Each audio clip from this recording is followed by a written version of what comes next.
भगत जन को भय हरण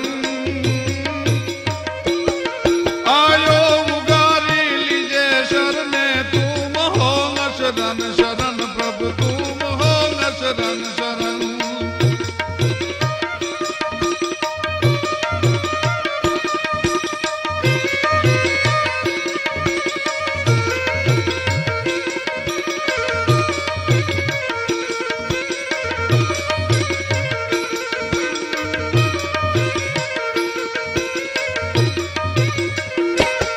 रघुनंद आनंद कांत को दुख भरो रन के लरन में लक्ष्मण बचावे कवन लागो बान सूदी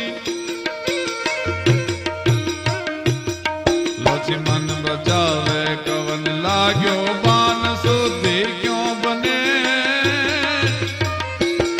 संजीवनी लाले उठाने गिरी गगने गमन कर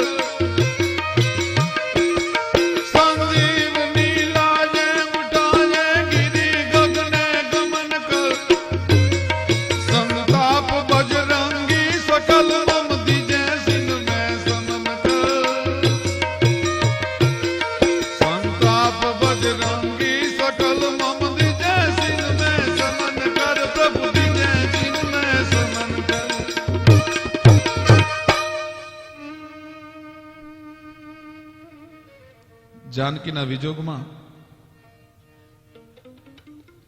भगवान राम छे वनराय ने रोवरावता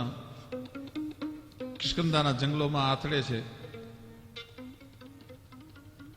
तेथी लक्ष्मण थी एकाद आकरू वेण कहेवाई गयुं छे रामनी भ्रकुटीनो मरोड़ बदलाणो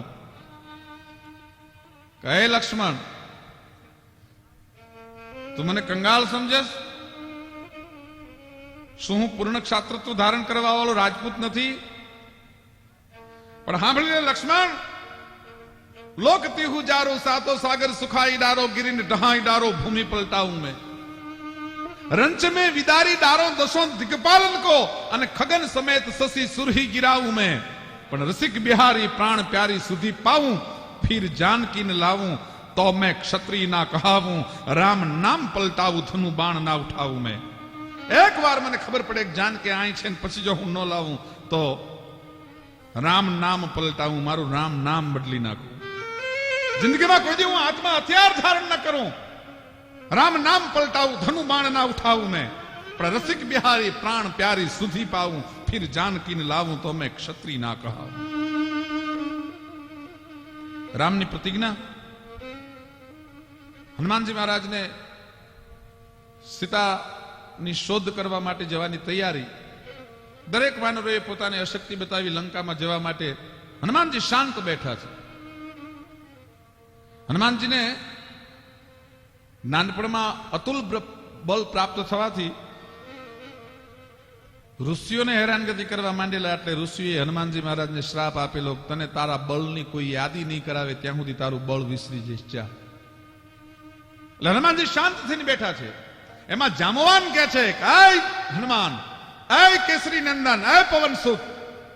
हूं तने कहूं छू भला मानस कहाई रही छे पति सुन हनुमाना काच साधी रह बलवाना पवन तने बल पवन समाना बुद्धि विवेक विज्ञान निधाना अरे कवन सो काज कठिन जग माही जो नहीं होय तात तुम पाही એવું કયું કામ છે એક બાપ તારાથી ન થાય તેથી હનુમાનજી હુંકાર કરી પોતાના બળની યાદી આવી અને લંકામાં જવા માટે एक पहाड़ ने पोतानी मचरक दीधी छे त्यारे कवि के बिनु केवू पहाड़ ने मचरक दीधी वखते के हाथी नो पग छे ई पाकल चीभड़ानी माथे पड़े अने जे चीभड़ानी दिशा थाय ई हनुमान जी महाराज आम करीने आम जे पगनी मचरक मारी त्या चीर भट्टी पाक गड चरण चूरी पाकू चीभड़ू हाथीना मचरक थी जेम फोदे फोदा निकली जाय एम पहाड़ में रेली धातुओने एम कहेवाय छे के रेला मीड्या हालवा पत चूरे चूर पहाड़ ने करी नाख्यो अने ई छलांग मारी अने अशोकवन में जाय जानकी जी ने मळे जानकी जी ना सेथा में सिंदूर हनुमान जी जोयुं એટલે પૂછ્યું તું માં આ ઊભી સિંદૂરની લીટી છે એ શું કામ કરે છે ત્યારે જાનકી એટલો જ જવાબ આપ્યો તો બેટા એનાથી હું પ્રભુને રામને પ્યારી બહુ લાગુ છું વાલી બહુ લાગુ છું હનુમાનજી મહારાજે કીધું કે એક લીટી સેંથામાં કરવાથી તમે એટલા વાલા લાગતા હોય તો આપણે આખા સિંદૂરે રંગાઈ જાઉં. તેદુનું હનુમાનજીને સિંદૂર ચડાવવામાં આવે છે. આખા સિંદૂરે રંગાઈ જાઉં એટલે હનુમાનજીને સિંદૂર એટલા માટે પ્રિય છે કે હું સૌથી વધારે રામને વાલો લાગુ. અને એ હનુમાનજી જયારે લંકા ઉપરથી વિજય મેળવીને જયારે પાછા આવે છે ત્યારે રસ્તામાં ભગવાન રામને વિનંતી કરે છે કે પ્રભુ, ઝૂંપડીએ મારી માં તમારા નામનું સ્મરણ કરતી કરતી જિંદગીના છેલ્લા શ્વાસ લે છે, એને દર્શન દેવા માટે મારા ઝૂંપડા સુધી પધારશો. રામ ના પાડે છે કે હનુમાન એ વાત નહીં બને. હનુમાનજીની જરાક આંચકો લાગ્યો, રામ મારી માને દર્શન દેવા આવવાની ના પાડે કે હનુમાન ભલા માણા તું મારી વાત નથી સમજતો. તારા જેવા દીકરાને જે જનેતા જન્મ દેતી હોય એને રામના દર્શન ન કરવાના હોય, મારે એ ભગવતીના દર્શન કરવા પડે. હાલે મેં તારા ઝૂંપડે અંજનીના દર્શન કરવા માટે આવી છે. અને ઝૂંપડી જ્યાં આગી રહી ને ત્યાં પ્રભુના પગ કમળમાં, એના ચરણ કમળમાં, ભગવાનના ચરણારવિંદમાં કાંટા ન લાગે એટલે હનુમાનજી આળોડતા આળોડતા ભગવાન રામની આગળ હાલે છે. ભાઈ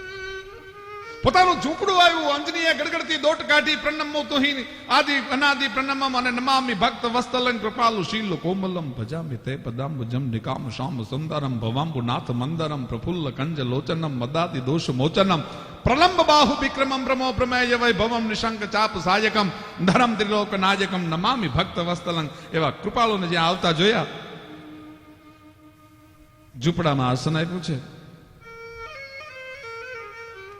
ભગવાન રામ બિરાજે છે, શેષાવતાર લખનલાલજી બિરાજે છે, અને બાજુમાં જગદંબા જાનકી બિરાજે છે. પણ જાનકીના મોઢાની સામે જ્યાં નજર કરીને અંજનીના મોઢામાંથી શબ્દ નીકળે છે, હનુમાન આ ભગવતીને એટલો સમય લંકામાં રહેવું પડ્યું? શું લંકાની પરિસ્થિતિ હશે? જાનકીએ કેમ દિવસ કાઢ્યા હશે? અમારો કવિ